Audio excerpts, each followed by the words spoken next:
সকল রোগের ওষুধ আল্লাহ পাক এই চারটা খাদ্যের মধ্যে রেখে দিয়েছে। যত অসুখ দুনিয়ার জমিনে আছে, যত রোগ ব্যাধি দুনিয়ার জমিনে আছে, সকল রোগের প্রতিষেধক আল্লাহ পাক এই চারটা খাবারের মধ্যে রেখে দিয়েছেন। নবীজি বলেন, আল্লাহ পৃথিবীতে এমন কোন রোগ পাঠায় নাই যার প্রতিষেধক দুনিয়ার জমিনে পাঠায় নাই। এবং এই প্রতিষেধকের সাথে রোগ যখন যথার্থ মিলে যায় তখন আল্লাহ পাক তাকে সম্পূর্ণ মুক্তি দান করে দেয়। নবীজি বলেন, চারটা খাদ্য তোমরা বেশি বেশি খাও, এর মধ্যে আল্লাহ পাক সকল রোগের প্রতিষেধক রেখে দিয়েছে। এক নম্বর হলো জমজমের পানি। জমজমের পানির মধ্যে আল্লাহ পাক অনেক প্রতিষেধক রেখে দিয়েছে এবং এই পানির মাধ্যমে মানুষ আল্লাহ পাকের নৈকট্য অর্জন করতে পারে। এই পানি খেয়ে যদি কেউ আল্লাহ পাকের কাছে দোয়া করে, আল্লাহ পাক তার দোয়াটাও কবুল করে, তার মনের আশা পূর্ণ করে। এটা দাঁড়িয়ে পান করতে হয়, আপনারা জানেন। এই পানি খেলে যে রোগ প্রতিরোধ ক্ষমতা বাড়ে বা মানুষ সুস্থ হয়, এটা তো মানুষ প্র্যাকটিক্যাল দেখতেছে। হাজার হাজার মানুষ অসুস্থ অবস্থায় সৌদি যাচ্ছে, মানুষ অসুস্থ অবস্থায় উমরা এবং হজ করার জন্য যাচ্ছে এবং গিয়ে সেখানে ইচ্ছা মতো পানি পান করতেছে। যারা উমরা এবং হজে যায় তারা জানেন যে তারা সর্বসময় এই জমজমের পানি পান করে। ওখানে গেলেও খায়, হারাম শরীফের এরিয়ার মধ্যে গেলেও খায়, আবার বাসায় আসার সময় সেখান থেকে পানি নিয়ে এসে বাসায়ও সেই পানি খায়। তার মানে এই পানিটা খাওয়ার কারণে দেখবেন অসুস্থ মানুষ সেখানে যাওয়ার পরে সুস্থ হয়ে যাচ্ছে। বাসায় গ্রামে হাঁটতে পারে না, সেখানে গিয়ে দৌড়াচ্ছে, আল্লাহ পাক তাকে সুস্থতা দান করে দেয়, কারণ শুধুমাত্র এই জমজমের বরকতে আল্লাহ পাক মানুষকে শেফা দান করে। দুই নম্বর হলো মধু।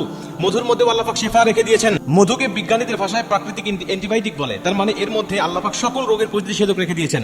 মধুর কথা কোরআনে আছে, মৌমাছির কথা কোরআনে আছে। আল্লাহ পাক মৌমাছির সম্বন্ধে একটা সূরা নাজিল করেছেন। আল্লাহ পাক সূরাতুন নাহল নাজিল করেছেন। নাহল মানে মৌমাছি।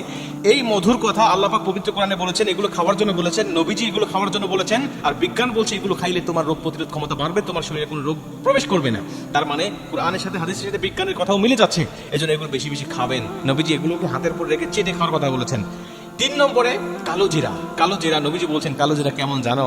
এটা মৃত্যু বাদে সকল রোগের প্রতিষেধক। সকল রোগ থেকে এই কালো জিরা হেফাজত করতে পারে, মানে মরণ বাদে সব রোগের প্রতিষেধক করতে পারে এই কালো জিরা।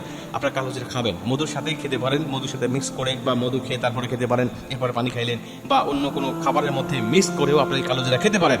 এই কালো জিরা অনেক ফজিলত, এটার মাধ্যমে আল্লাহ পাক আপনাকে হেফাজত করবে, রোগ থেকে আল্লাহ আপনাকে মুক্তি দান করবে। এবং 4 নম্বরে সবচেয়ে গুরুত্বপূর্ণ বিষয়, সেটা হলো খেজুর। খেজুরের মধ্যেও আল্লাহ পাক প্রতিষেধক রেখে দিয়েছে। এটা আপনার শরীরের জন্য অনেক এনার্জি রেখে দিয়েছে। এটা যদি আপনি নিয়মিত খেতে পারেন, আপনার শরীরটা সুস্থ থাকবে এবং শরীরে এনার্জি ঠিক থাকবে। আপনারা জানেন সাহাবীদের রান্না হতো না ঠিক মতো, চুলায় 1 দিন 2 দিন 5 দিন 7 দিন পর্যন্ত আগুন জ্বলে না, অথচ তাদেরকে কাজ করতে হবে, তাদেরকে মরুভূমির মধ্যে ছাগল চড়াইতে হবে, তাদেরকে বিভিন্ন যুদ্ধে অংশগ্রহণ করতে হবে। এই এনার্জি, এই শক্তি তারা কিভাবে পাবেন? 2-3টা খেজুর খেয়ে তারা সারাদিন যুদ্ধ করেছে, সারাদিন কাজকর্ম করেছে, মরুভূমির মধ্যে তারা ছাগল উট চড়িয়েছে এই খেজুর খেয়ে। খেজুরের মধ্যে আল্লাহ পাক এত ক্ষমতা, এত শক্তি রেখে দিয়েছে শুধু মানুষের জন্য। এজন্য আপনি 4টি খাদ্য বেশি বেশি খাওয়ার চেষ্টা করবেন।